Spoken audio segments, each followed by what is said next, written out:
Hey guys, welcome back to another great episode of Conversations That Lead to Greatness. Now today's topic, we're talking about how to have a better marriage. Let's get into it. This is Conversations That Lead to Greatness.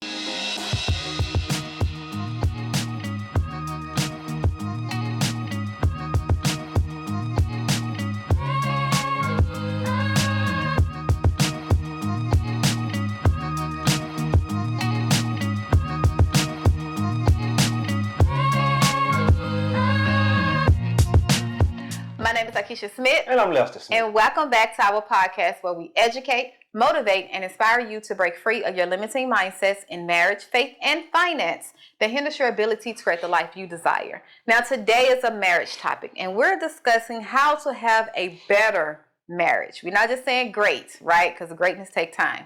But how to have a better marriage.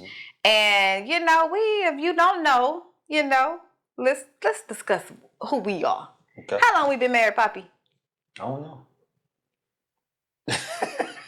How long we been married? We've been married 14 years. 2010. Okay, so we've been married 14 years together, going on 18? It'll be 15 in May. Yes. We don't count that no more.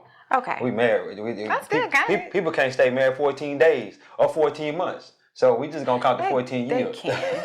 It will be 15 years in May. Yeah. And we're speaking from experience, okay? Yeah. We're not speaking from something that we read off in a book or marriage book. Listen, from experience. That's the only thing we can share is our experience. Yeah. So we're discussing how to have a better marriage. Yeah. Better. Yeah. But if you have not joined a family of like-minded individuals that is tapping into their greatness, go ahead and subscribe. You like how I do that? Go ahead and subscribe. Hit the subscribe button down below, She's doing too much, ain't she, y'all? We're trying to get our subscription, our subscribers up. And our goal this year is 1,000. We're close. We at like almost 800. Okay? So that means we got 200 more left for this year. Mm-hmm. Yeah. That's the goal. Yeah. All right? Yeah. All right, let's go. You put that on your goal list? No, I need to put that on my goal list. Yeah. Did you put it on your goal list? No, you don't want to. We. Yeah. But yeah, put it down since you got your phone out. But anyway, what you about to ask?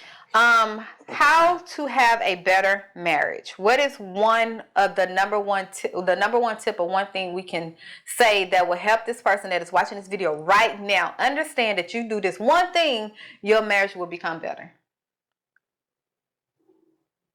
You want me to answer that? Yeah. To serve. Say that. We put here to serve. To serve your spouse. A lot of people don't know that. You put it to serve, period. Regardless of who it is. You put it to serve people in general. Okay? That's all Jesus did when he walked the earth, is serve. And if you're here to serve other people, let me say this. Think about this for a minute. You go to work, you serve your boss man, right? For that little piece of change he give you. You know what I mean? You serve him all day long. 8 hours, 40 hours a week, sometimes even more. But when you come to your spouse, when you come home, the person that you have to do life with, because you're going to eventually leave that boss man one day. The person you have to do life with, I'm talking to man or woman. I'm not just talking to the women. I'm talking to men and women. The person you have to do life with, you don't serve them. You're supposed to serve that person at a higher capacity than you serve your boss. Oh man, I done went in already, I know. I'm making people think. Early on, I should have waited till later to kick that out of there, huh? Okay, praise the Lord, sir. Praise the Lord. Yeah, but you got to serve your spouse at a high capacity. And let me say this.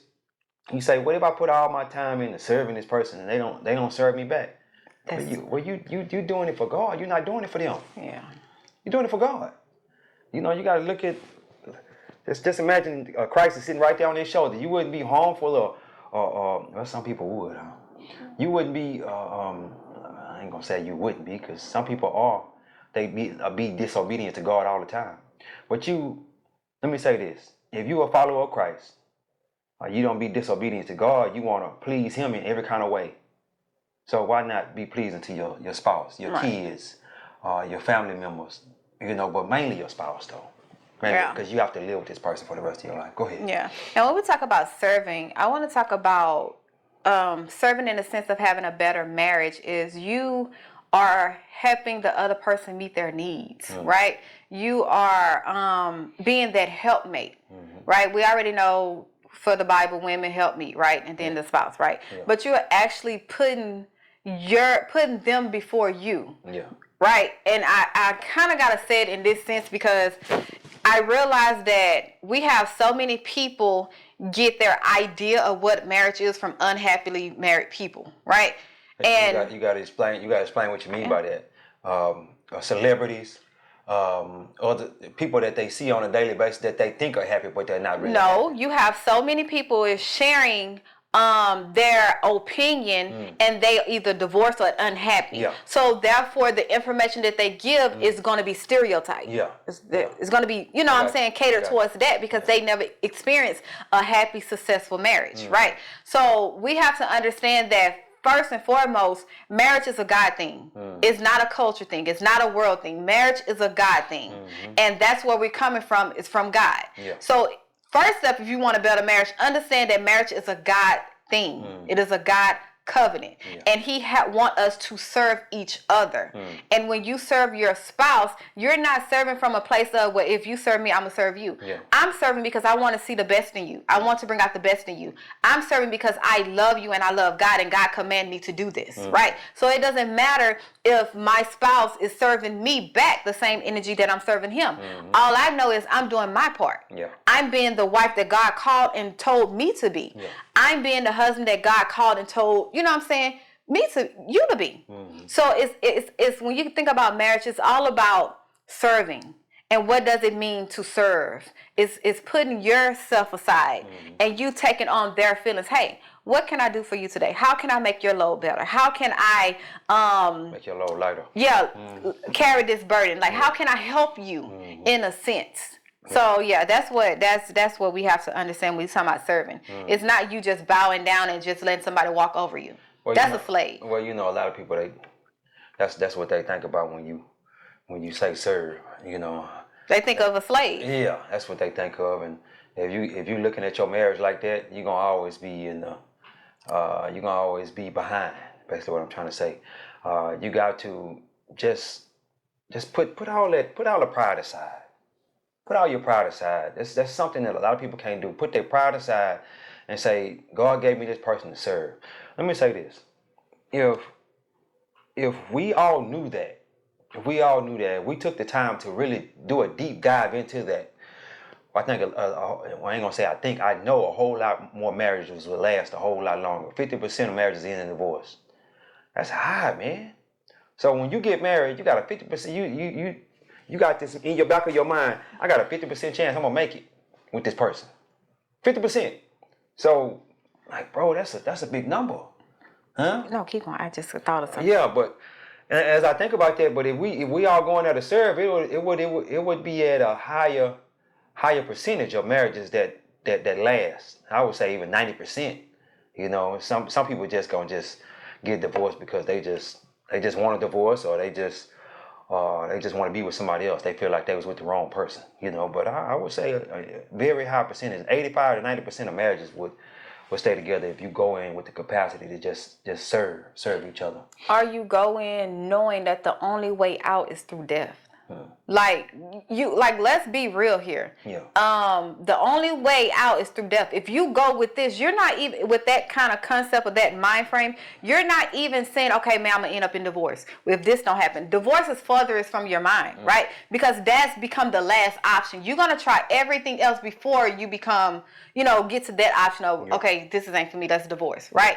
So a lot of times people don't even go through different other options before they get to divorce. They just, hey, I'm unhappy, you're unhappy, we not fit right now. Not knowing that marriage is a season. You go through seasons in your marriage. Just like you as a person. You're not the same person you were at 19. You're not the same person who you were at 20, 25. You go through seasons of growth. And that's why I always tell people in your marriage, to become better and to serve, you have to continuously grow with each other. If one person is growing and the other person is not, you're going to outgrow. You're not going to have anything in common. No mutual ground to stand on. So now you looking at, okay, how did we get here? How do we get here? How can we fix it? That's when you start realize, okay, I grew in this area and you didn't. How can I help you grow in this area so we can get to this same spot? So we can be back balanced in our marriage. That's part of serving. How can I help you? Not what you can do for me. It's me, me, me, me. You need to do this for me to make me happy. That's not marriage. Yeah. That's not marriage. If you got into marriage and you said I do because you so in love and the happiness and the joy, that is all emotions. All emotions. Yeah. So knowing if you live by your emotions, Who is guess the what? emotional creature in the marriage? Both people. Male and female. We just show emotions different. I'm glad you said that. I want to tap on that. No. I want to tap on that. I got to. I forgot what I was going to talk about. Yeah, because you were ready to let me tap on this, what you talking about. No. What I was talking about, I had a whole point I was making here. You said if you live off emotions. Yeah, people get married because of high emotions. I love you, and this is the lovey-dovey, not knowing hard times is going to come. Yeah. And emotions change, right? But if you get married and you understand the purpose for each other, you understand that God put us together to fulfill a purpose here on earth for us to do together. Yeah. This marriage is bigger than us. It's bigger than our emotions. We have a purpose here. And even when I don't like him, even when he don't like me, guess what's keeping us together? Purpose. Yeah. That's when you understand that's a kingdom marriage. It's not about the love. It's not about what you can accumulate. It's not about all the glitz and glam and how you look. We look good on paper. Yeah, it's about purpose. Our purpose have to be done here on earth for us to find fulfillment in each other. We both have a purpose. Yeah. And we need to get it done in this marriage. What's a woman's purpose? I want you to tap on that. A woman's purpose is to be the helpmeet. Okay. Yeah, tight, but it's right. Yeah. That's if you go back to Genesis. I'm just saying, don't get mad. I know in culture. Yeah. Well, it's a new way of doing things. It's the world's way of doing things. Let me say this. Back when grandma and grandpa and them was doing it, they was actually doing it the right way. They was happy though. We thought in a sense. We thought it was wrong. We thought it was everybody thought it was wrong. Mama stay at home all day, take care of the kids, cook, clean, and this and that. That's actually the right way to do marriage. And to help him. And I'm not saying he going to work. He going to work and he just working till he crazy or whatever, 80, 90 hours, 100 hours a week. That's not what God wanted for the man. He wanted the man to be serving in a greater capacity, and for the woman to help him to serve, and they both walk out their purpose together. We're gonna take care of the kids and stuff while the man is walking in his purpose. She's coming along well, and what am I trying to say? And helping him to carry out the purpose that God put on his life. Yes. Yeah. And it's crazy because it's a known fact that a man can't reach his full potential or become who he is meant to become unless he have a wife. Because a wife sees something. Why you have to say that? Because a wife sees something that you don't see. God puts something inside of a wife that she can pull out her husband. Yeah. Pull out of her husband. All right, then you pull it out of me? I did. I want to tap on that for a minute. I don't want to tap on. I want to. It's just I got to do it. I got to do it. She always, oh my God. And I did not say that. What you said? I said I don't want to do it. I didn't say, oh my God. Because I don't even know what you're finna say. I got that. Well, I ain't going to say nothing crazy. I don't know, sir. You can slip up a lot of times. Let me say this. 2.5 years ago, I asked my wife, I'm like, hey, I'm gonna do this YouTube channel by myself. Either you can do it with me or I can do it by myself. She said, let's do it together. And I didn't know what was going on at that point in time. I felt like, because if you go back and watch some of my old YouTube videos, you will see I wasn't no talkative person.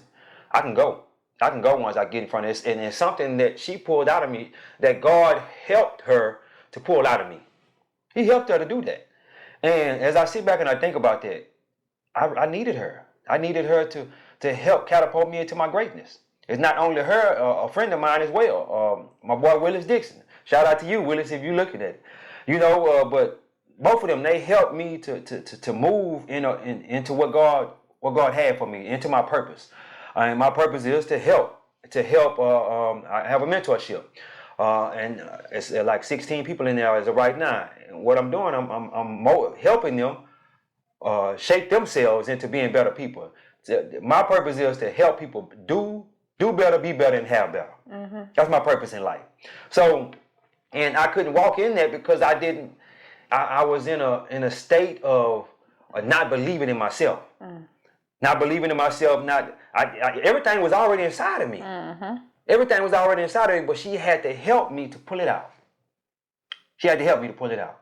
So do you understand the significance of that? I could have continuously been going on like I was for the rest of my life. Just kept going to work, just being this person that provides for his family and this and that, and not really allowing God to use me for my purpose. Mm-hmm. You understand what I'm saying? And she would have never helped me bring it out because she didn't know what my purpose is. I didn't even know what my purpose was at that time. But she helped me bring it out. Yeah. And let's just put this out there. Yeah. The life we had before surrendering to God, it was good. Yeah. It wasn't like it was a struggle. No. It wasn't like, you know what I'm saying? It was, that's why I say when God called you, what you're leaving behind is hard. Yeah. Because it's like, God, man, you see what you blessed us with this right here. This is good. You want me to leave all of this to go into something I don't know, and now I got to struggle? Yeah. And it's a struggle in a sense where it's breaking your old identity, and God is pouring in his identity of who you are. Yeah. You want me to go here? Listen, I understand that. So even when you do that in a marriage, think about you have to do that single. But when you do that in a marriage, now you got marriage problem on top of these type of problems. Like, God, you put us together and we was good. We had a good marriage. Now we have a great marriage and we not as good. Yeah. You see what I'm saying? We're not as well. Let me say this: if a lot of people don't know that, when you have a lot of assets, as far as business is concerned, you have a lot of assets. The money is the money. Sometimes. Let me say this. When you have a lot of, we have 5 properties, correct? So as you have those assets, you'll be asset rich, but struggling, not necessarily struggling, but you'll be poor financially, if you can understand that. A lot of people think that millionaires, they got just $1 million in the bank. No, that's not true. A lot of millionaires, they got a bunch of assets, but they don't have the day-to-day cash flow. The cash flow and funds correctly. So. But let me say this: we never had financial issues. The whole time when she got with me, I was already making money.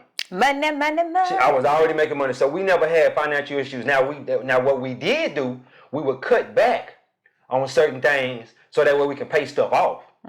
So we wouldn't go out to eat and stuff like that, so they would pay a car off, or we wouldn't go out to eat so we can pay our first house off. We wouldn't go out to eat and stuff like that and do those things that other people do, going to Starbucks every day, going to this place and that place. I'd be like, hey, hold on, baby, hold on. That what you doing, that's not conducive to what we're trying to do right now. And you going to buy all these clothes and this and that, that's not conducive to what we're trying to do right now. You know what I mean? So we never struggle financially. But as the years go on and then the Lord telling me, hey, I want you to leave this $200,000 a year job to do what I'm calling you to do, I'm looking at the Lord like, no, Lord.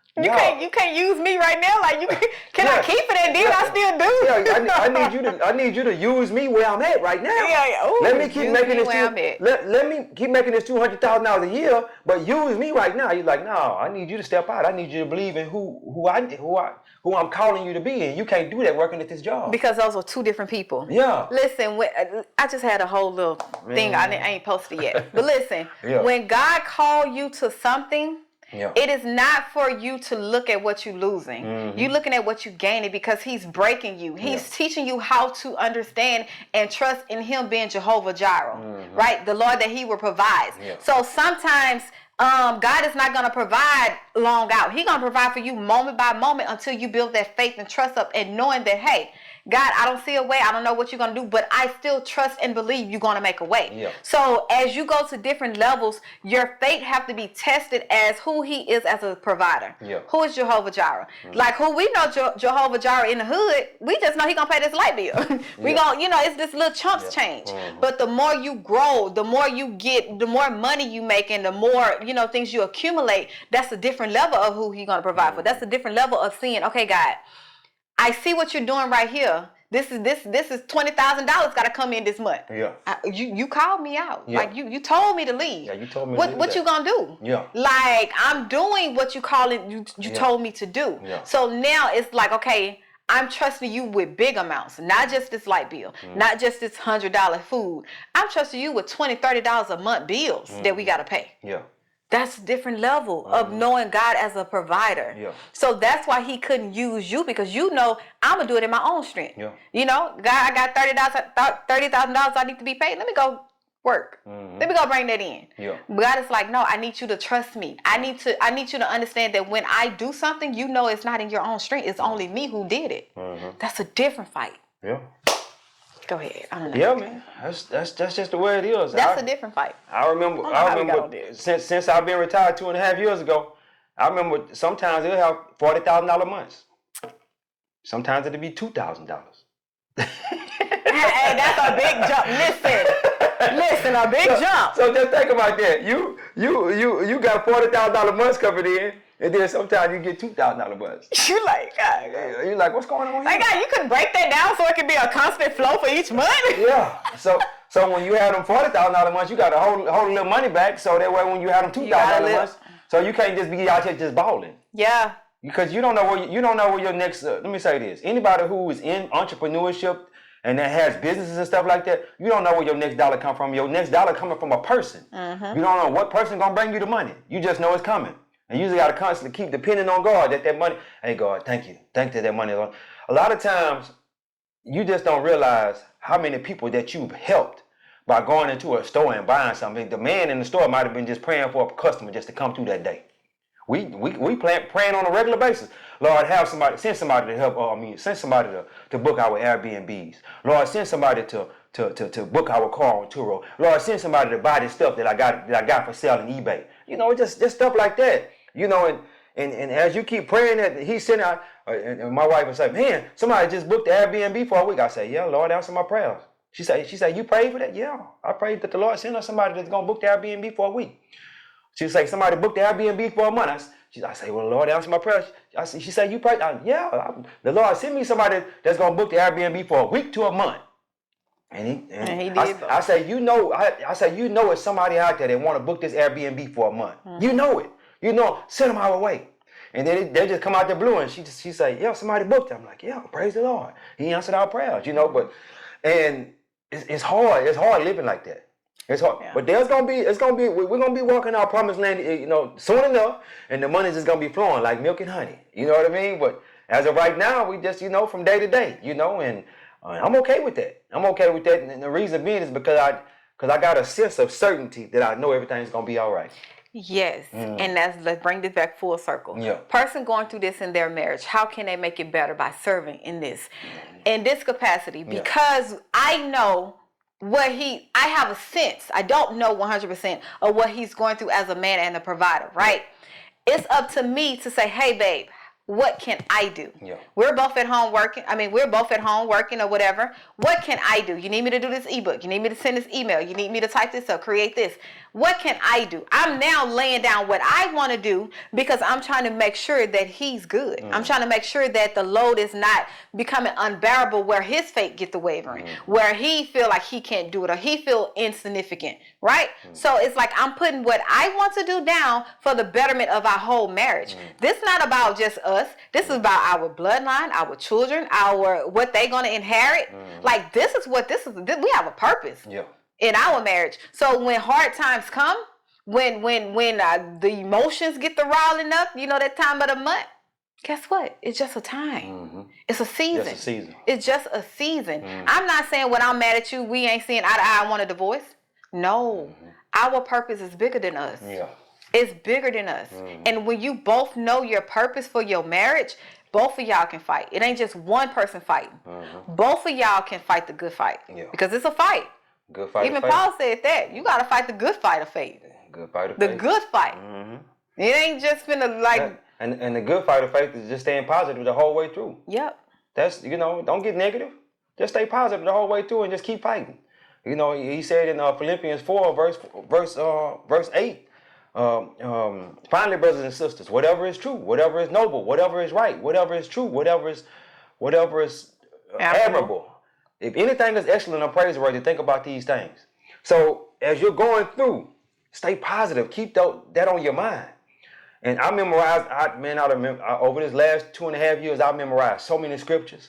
And the reason I do that, I need to, when the devil started riling up, I need to hit him with them scriptures. I remember the other day, she had hit me up and she's like, baby, this car the car done stopped on me. I'm talking about a 2021 Cadillac Escalade. You know, the car ain't got but 27,000 miles on it. That's all it got on there. I'm like, hold on. I thought something was wrong with her. I said, man, you tripping. I said, what I need you to get out, because, you know, I know some of the security features stop the car from running from time to time. So I said, get out of the car, cut the car off completely, get out of the car, press the lock button, then press the unlock button, and then get back in and see if it'll start. It still wouldn't start. We actually just got it fixed today. It was a module, an engine module that was out. But on the way to go pick her up, I was praying the whole time. Lord, this car gonna start. You know, this car gonna start. And guess what? I went right up there. She's like, what the hell you do? I went up right up there, pressed the start button, and started right on up. And tell me why. So it was a police officer, because you know they stop, you know, to help and stuff. Yeah. So when he first pulled, he's like, you ain't got no gas? I'm like, I got some gas, sir. And I'm like, look, I'm pressing the button 2 or 3 times. Yeah. And he hearing it and seeing it. So when you walked up and you pressed the button, he was right there. He was like, yeah. We both all looking at each other like. And look, I look dead in his eyes. I say, hey, praise the Lord. Praise the Lord. You know what I'm saying? He said, y'all good now? I said, yeah. So what I did, I was parked across the street in our other vehicle. I said, baby, take me over there to the car. I'm going to take this vehicle on home because I don't want y'all to be in this vehicle just in case something happened. I drove the car home, ain't nothing happened all the way through. I drove the car to the dealership this morning, ain't nothing happened all the way through. I'm I'm worshiping God, you know, talking to the Lord. Lord, let this vehicle make it to place, because we have AAA. You know, they would have to come tow us in and all that. I don't want to have to go through all that. Be sitting on the side of the road for 45 minutes waiting on the AAA to come pick us up and stuff like that. But it's just staying positive. Staying positive all the way through. Even in your marriage, just stay positive, you know. You may be a woman or a man, and you see your spouse is not acting correctly, just keep serving them in that capacity. Just keep serving them. And let me say this. To the men, women, and whatever, it don't really matter. But when I changed myself, that's when my wife changed. Yeah. When I changed myself, when I started doing a deep dive into who I am as a person, started learning this information, started getting closer to God, she started changing as well. Because that's how God made us, to follow. She started to follow. To follow leadership. Yeah. And you have to think about, why did God say submit? Why did the God tell the wife to submit? Because everybody has to submit to somebody. Yes. Yeah. You submit to God as the head, as He's being your head, and I'm submitting to you, right? But how can you submit if you don't know what it means to submit to God? Yeah. As a woman, like, I always look at women when they say, I ain't submitting. Baby, if you are submitted to God, you will understand why He tell us to submit. Yeah. It's the same thing. Yeah. God He put marriage here as a covenant, as if we would be to Jesus and the church. It's the same thing, same example, but this is something we're living in. And we have to understand, as women, we exist, right, to help our men, our husbands, not men, our husband, to be more God-like. Exactly. That is the whole purpose. Like, when you really look at marriage and how it's from between Jesus and the church and how He's coming back, and all, it's a great example. Yeah. We exist. The whole purpose of why God created Adam and Eve, Adam called her Eve. Yeah. Is to help him become more God-like. Exactly. That's our whole existence. Exactly. Yeah, we got gifts. Yeah, we got talent. Yeah, we have individual things that God wants us to do, but the sole purpose of a marriage as a wife is to help this man be more God-like and do all that God called him to do. And we do this together. Exactly. The whole purpose. Exactly. So you have to understand, your marriage is bigger. It's bigger than you. Yeah. You have a purpose in your marriage. A purpose to fulfill. A purpose to fulfill. You ain't got time to be playing around. Your purpose is to uplift the earth and everything on it. Your marriage is supposed to glorify God. Exactly. Your marriage is to speak to the glory of God. Mm-hmm. Like, listen, I know y'all probably, if you've been watching us and following us, you listen. Our marriage glorify God because we've been almost divorced twice. 3 times. Oh. 3 times. 3 times. Yeah. Listen, we started backwards. Yeah. We didn't have no happy endings. We didn't have no beginning butterflies and all that stuff. No. We started backwards. Yeah. So just to see where we at now and loving on each other and understanding each other, there's nobody get the glory but God. We don't get that glory because God kept us in this marriage. Mm-hmm. We both want it out. Yeah. But God kept us. He was like, let me go ahead and keep these foods together because I need them to do my purpose. Yeah. And I need them to understand. I need them to do their purpose. Yeah. Yeah. Mm-hmm. Well, God's purpose. Yeah. Well, at the end of the day, it is His purpose. But I need them to walk their purpose out here on this earth. Yeah. Yeah. And uplift the earth and everything on it. Your marriage is to glorify God. Exactly. When you understand that, divorce is not an option because you know God put you together. Now, if you know God ain't put y'all together, then praise the Lord. And let me say this too. For the people who want, you have one person that's serving God and the other person is not. Just keep praying. Yep. Just keep praying. My wife almost ran me off several times with that. We unequally yoked. You the devil and all that. She almost ran me off many times. But I don't know what happened to her at the end. I don't know if she started praying or what she was doing. But eventually I came around. I came around. In 2020, I came around. I left God for so many years. Left Him. If that's the God we serving, the God that I was taught to serve when I was coming up in the church, if that's the God we serve, I don't want to serve that God. I don't want to serve no God of lack and no God of poverty and whatnot. That's why we got living abundantly up here. We living abundantly now. We wasn't living abundantly for many years because I was just out here doing my own thing, and God was letting me be successful in that. I just kept moving up. Just kept moving up the ranks until I hit my ceiling where I couldn't. Well, I don't made it to. I went through every job on my basically like the people that work, basically like the people that work at McDonald's. They'll start on the fries, and then they'll move up. Work your way all the way up. Work my way all the way up to manager or CEO, whatever it is, however they want to do it. I work my way all the way up, and I'm like, I done did this. What is there to do now? God said, ain't no more growth there. No more growth. Ain't no more growth there. You got to move around. You got to go do something else. It's crazy how God will let you get to your ultimate goal. Exactly. When we got married, it was 5 years. I want to be the crane. That was the ultimate goal. Yeah. God will let you get there so you can see that this ain't what you think it is. Yeah. That you still ain't going to find fulfillment. Yeah. He will let you get the thing that you thought was going to bring you fulfillment. And that's exactly what happened. When I got there, I stayed there for about 3 years, maybe a little longer, 3-4 years. And I was like, man, this ain't no fulfillment in this. So what I started doing, I started reading books. That was the best thing I could have ever did. To start reading books, start reading the Bible and whatnot in 2020. I said I'm gonna read more in 2020. Yeah. And I said I'm gonna read one book a month. And I did that. And the book that I probably shouldn't have never opened. I'm glad I did open. I'm not gonna say that. The book that I opened was Outwitting the Devil by Napoleon Hill. Yeah. And that book changed my whole perspective on life. I'm just like, so this is what the devil been doing all these years. Trying to draw that wedge down between our marriage and all that kind of stuff. Draw that wedge between us and other people. Because let me say this, us and God. Us and God too. We need people. We can't exist if on earth without other people. And you could say, I want to be here, the last person on earth. I don't want nobody else here with me on earth. You'll be dead in a relatively short period of time. You'll be dead. Because there's no companionship in it. It's not good for man to be alone. It's not good. That's man or woman. Yep. So I don't care what the world say. Yeah, it's not good for them to be alone. You can sit there and get this ideal. I can be to myself. Have you thought about how people when they retire? Yeah. And they just they end up dying. Yeah. Within 5 years they did. Or when a couple been together. Like my grandparents was married 50 plus years, and once they died right back to back. But then how far that was apart? On that was like a year. Like a year apart. Yeah. It wasn't no more than 2 years. It wasn't, Yeah, they were gone. Gone. He's like, what is my whole purpose for living here now? My companion. Since my wife is gone. Yeah. And he just went on and left as well. Yeah. He's like, Lord, I just want to come home and be with my wife. You know what I mean? So he didn't look at it from the aspect of, since my wife gone, I'm gonna hang with my grandkids and I'm gonna hang with my kids and stuff. He didn't look at it from that aspect. He's like, my companion is gone. I just don't want to be here no more.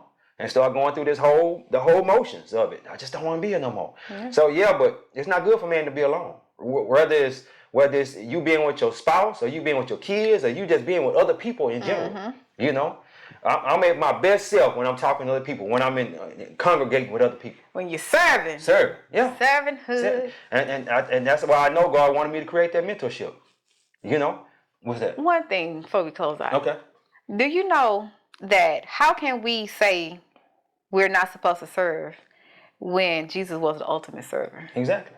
Serve it. Exactly. He was the ultimate. He literally came down to show us. Him and his 12. He washed feet. Yeah. He served. He washed his own disciples' feet. Now they were supposed to be washing his feet. You know what I'm saying? Knowing who he was. Yeah. Yeah. How do we, as sinful creatures, sinful human beings, feel that we don't have to serve other people when Jesus came down to serve? Mm-hmm. To be a servant. And you got also to the people that didn't even love or care about, that crucified him. And you got to also think about this too. The people that have walked this earth, the greatest people that ever walked this earth, the greatest basketball players, football players, whatever, all those people, they serve. They serve. Even though they served throwing that football and letting people watch them all over the world and whatnot, they served. They were still serving. They served their gift. They served their gift. They served their gift. You can, man, look here. I'm gonna say this, and I want you to understand this, and I'm gonna say it real slow. You cannot be fulfilled unless you serve. You're not going to feel fulfilled unless you serve. So if you're going through a state of unfulfillment right now, it's because you're not serving. Mm-hmm. You're not serving.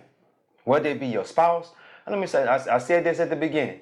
We'll go to work and we'll serve that man at work, our boss, but we won't come home and serve our spouse. Now you see what I'm saying? You see what I'm saying? Serving for that little bit of money, that $8 to $30 an hour that we making. Time out. But we won't serve our spouse. That's a slave. That ain't serving. You slaving for $1. Yeah.